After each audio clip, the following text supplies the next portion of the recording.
Okay, I just started recording. This is I purchased this classic Sudoku software years ago, and I got quite a ways into it. I think there's 100 total. Anyways, I haven't played it in years. I just reinstalled it, and now it's making me. It's not detecting my past solving, so I got to start at number one. So it's probably fairly easy, but I will do this one, submit it, see what the rating is, and then I'll just keep on going until hopefully I can uh, I can get up into the harder ones. And who knows? We'll see if my formula of x minus 1 will apply. So I'm going to start this one. I'm going to just do standard projection, 5 up, 5 up, 5 across to produce 5. Now this one will allow me to put little notations in the corner. Not a bit like I put 4, 6, as I call them, ghost spots. I mean, apparently they're other terms. I don't know if it's hidden subsets, but I use them normally on the outside of the puzzle, but I can use them here on the inside too. So I'll try to explain when I do get a an actual large numbered x minus 1, because I do them in my head, and if I find one that satisfies it, I will point it out. And we have 5, 6, 7, 8, 9.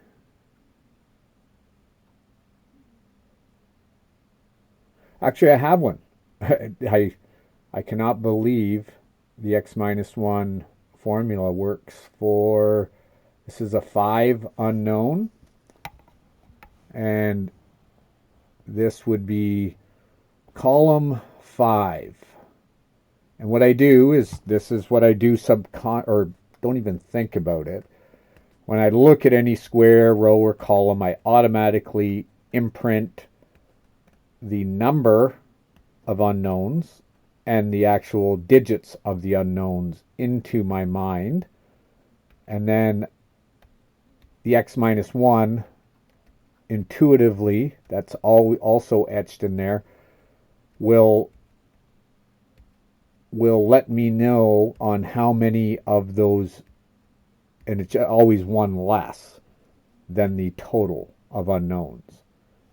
So in this particular column, I've quickly glanced and I can see there's 5 unknowns, so I know I got to find 4 of them that cross it. I put them in my head.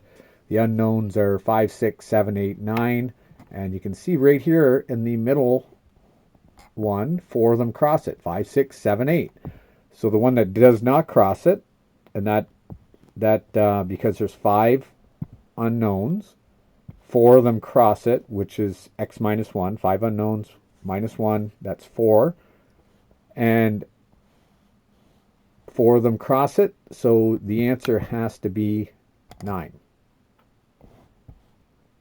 I don't know why it put it in other locations too. That's weird. Yeah, I'm not sure why it automatically put it in other locations. That's weird.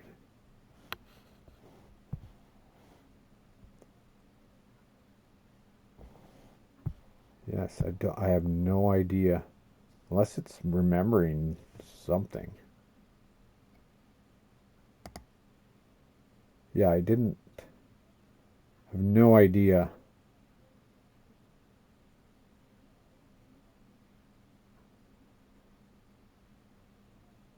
Seven. That is strange. But anyways, that's I'm gonna carry on. Hopefully I'll figure out why it did that. No idea. I just tried to enter in the 9. I'll carry on. Hopefully I figure out why. Maybe there's some sort of a setting. Gameplay. Control. highlight restricted.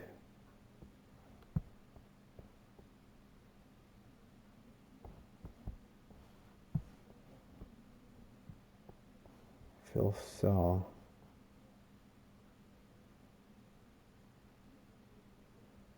Yes, I don't know why.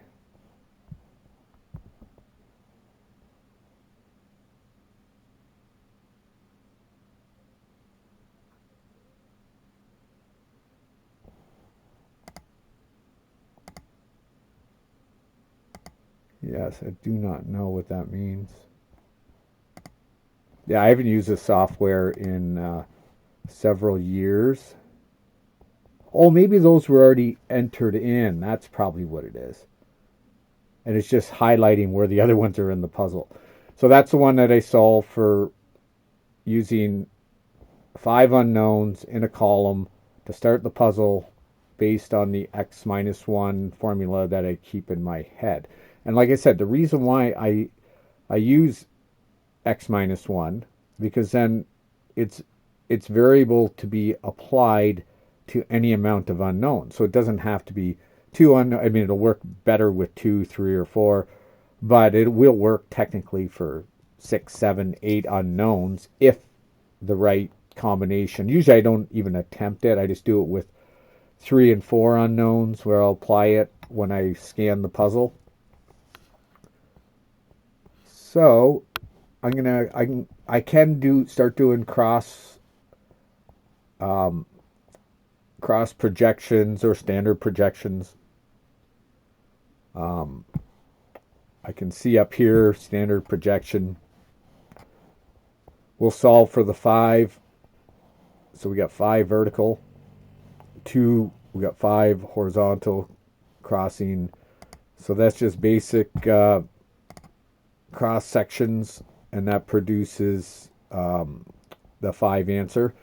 And again, I can, apparently they're called naked singles when I use my X-1, but the formula will allow you to solve these naked singles anywhere in the puzzle if the criteria is met of the number X-1 crossing a single cell of X-1 of the unknown, so one less of the unknowns.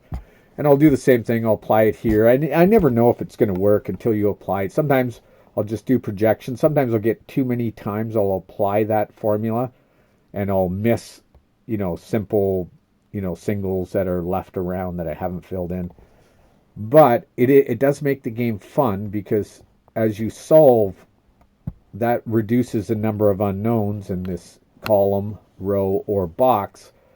So the X-1 application will have a higher probability to function. Now, and like I said, over here where you got I call them ghost spots. I know that's there, and the subset in that box over here of 4 unknowns that can be applied also to the formula. And let me just try it. I don't think it'll work, but you never know. That'll be quickly put it in my head 1, 3, 7, 8. And I got 3 is 7, 1, 7. I don't have 3 of them that I need because it's a 4 unknowns. But in analyzing it, you can come across other aspects. Like, okay, 3 has to be in here. And 7, 1.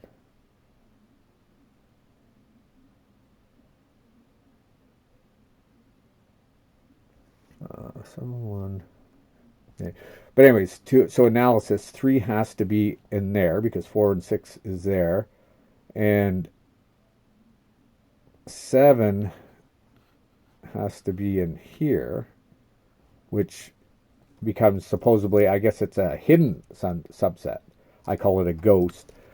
So I could project that across with this 7. And I know 7's going to be there somewhere.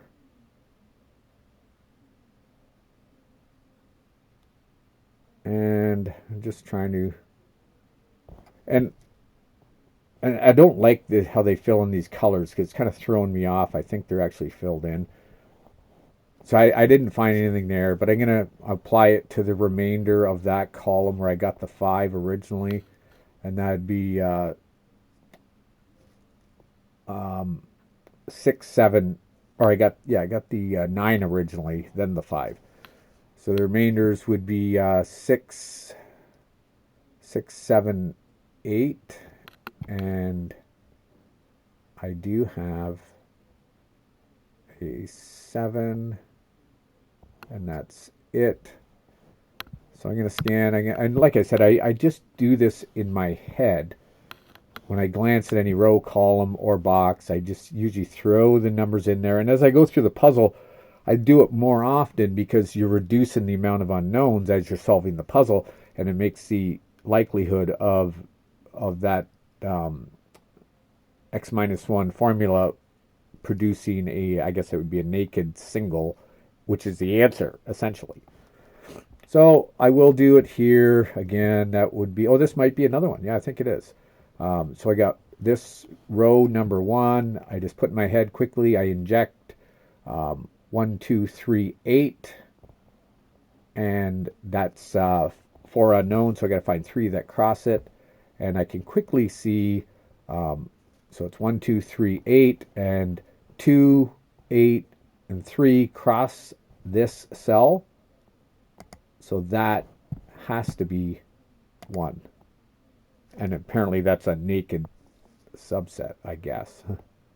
Don't really know. Like I said, I don't really do a lot. And then once I get that answer, then I will do projections. This is standard because I know the number. So I'm projecting 1 across, puzzle across, 1 across, and that leaves an answer of 1 there. And I don't even think about it when I do that. I've been doing this for 25 years. So the process is just a combination of projections, ghost projections, and X-1. And I mean, once in a while when you get in really hard ones, I will use some other questionable techniques, because when I look at a puzzle, a lot of times when I do a move, if I'm not completely sure, like if it's a ghost location, sometimes I will further project it throughout the puzzle, like 4, 5, 6 moves, all around the puzzle to solve, especially when I have my other ghost notations, to do standard projection eliminations, or even assist with finding a naked single through my formula of projections. So I'm just going to show, I just showed where I got that 1 projected across, and I'm going to do a vertical projection, horizontal, get the other one, and I prefer in writing. I mean, I'm not used to these color formulations that they're producing in the puzzle. I can probably turn it off somewhere, but I can do a standard 7 projection, 7 projection. This is just showing my method. Now that I'm sure this is number 1 puzzle, so it's got to be very easy. It goes up to 100, and I think they get a lot more difficult, obviously. So that's going to be 7 just based on standard projections. And then, as I say, every time I get an answer, then that reduces in that column. Now there becomes 4 unknowns versus 5. So I can quickly put them in my head. We've got 2, 3, 9, which I got 2, I got 3 and 3. No success.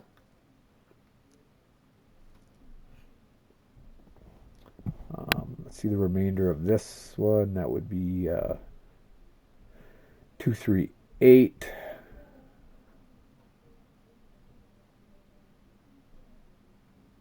And oh, the standard projection up here in this box, 8 across, 8 up. And like I said, when I do that in my head, I also will glance when I'm working in that area. I will do standard projections. And now that's reduced this box and that row down to 2. That'd be 2, 3. And I can use my formula, which is, that'd be 2 unknowns. So that'd be 2 minus 1, which is 1 I need of the 2, 3, which are the unknowns. And 2 eliminates there, so that has to be 3. That's the only one that does not cross it, because it is the answer. And then that leaves 1 left on that row, so that would be just obviously 2. Then it leaves 2 left in that box, which would be, that would just standard projection. That'd be 3. That'd be 6. Now I can go into this remainder of the row, and again, I throw them in my head. I just do this naturally. That'd be 2, 4, 9. And while I did that, I saw that there's a 2 projection to produce a 2 there.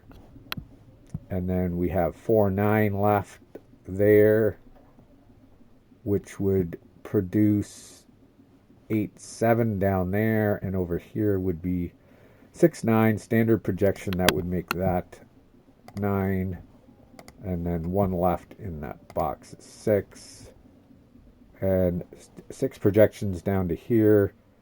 That produces a 6. I actually kind of like how it eliminates the 1. So then the 4 projections produce a 4. So it actually kind of tips me off a little bit. So it actually is not bad.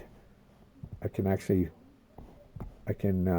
do prefer, like I said, I do prefer booklet form, but maybe this is the way to get into harder ones and maybe apply some other techniques in addition. But for the level of ones that I do, I think I can apply multiple techniques that I utilize to get some very difficult ones. Now we got 3 projection to produce 3 there, and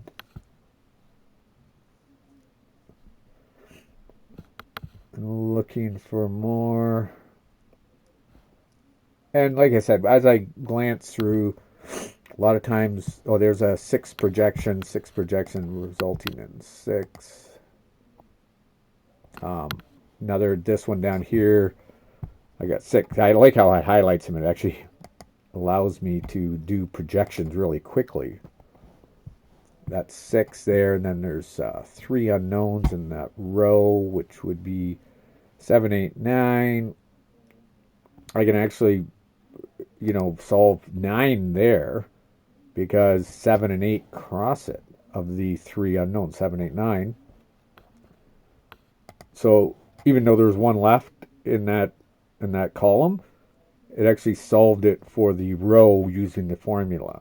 So it does cross verify. I mean, alternatively, I knew that there was a 7 down there, so 7, based on either a projection and a ghost coming back, would have figured that. But you can show the formula and projections can produce the same proof. Now there's only 1 left in that row. That would be 8. I do like how they highlight them after I put them in, so it is kind of easy.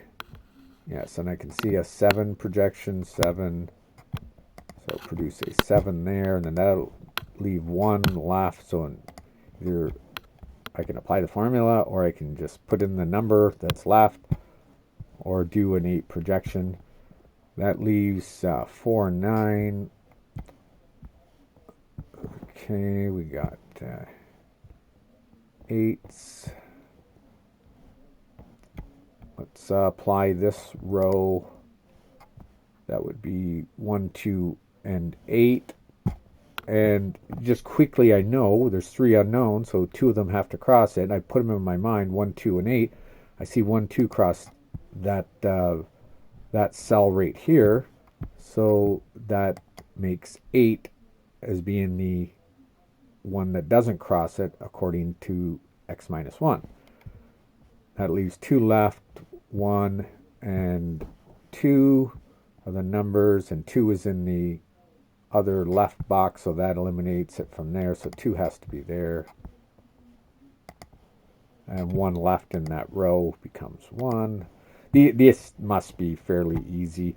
Like I said, I have no choice but to you unlock these as you go through them, so I have to go through. This is just, I probably will just do them all, the rest of them, until I get up to a higher difficulty level. But I'm just using it to feel it out, see how it works. You can see this subset of 3. You can apply x minus 1 to it, and that would be 3, 7, 8. And I do not get any takers. There's 2 unknowns here. That'd be 1 and 9, nothing. And there's 2 and 5. I can see 2 would go there. 5. Yeah, this is almost. Oh wait, I didn't move the cell. Move the cell over 5.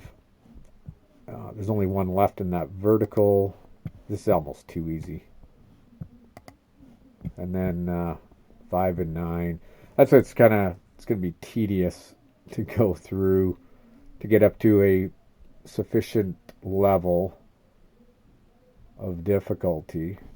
I can see this particular box just doing standard 2 projections, vertical, vertical, horizontal. That leaves 1 spot.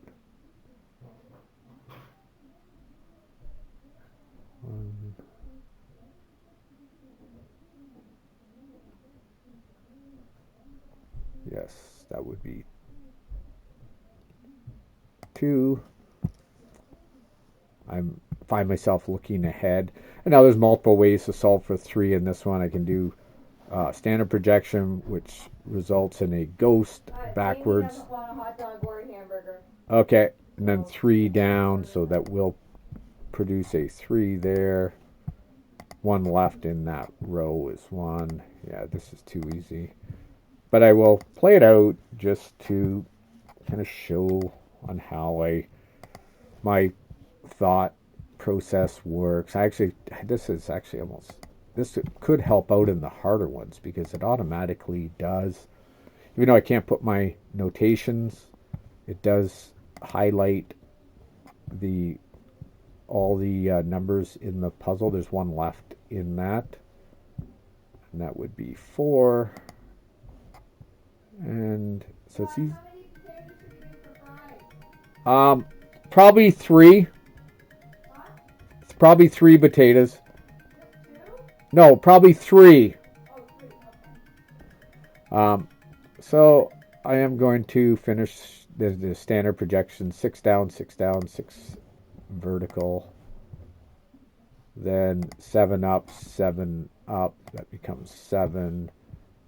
Yes, this is almost too easy. And we got 3 and 8. We got 2. So 2 projections. Well, 2. And then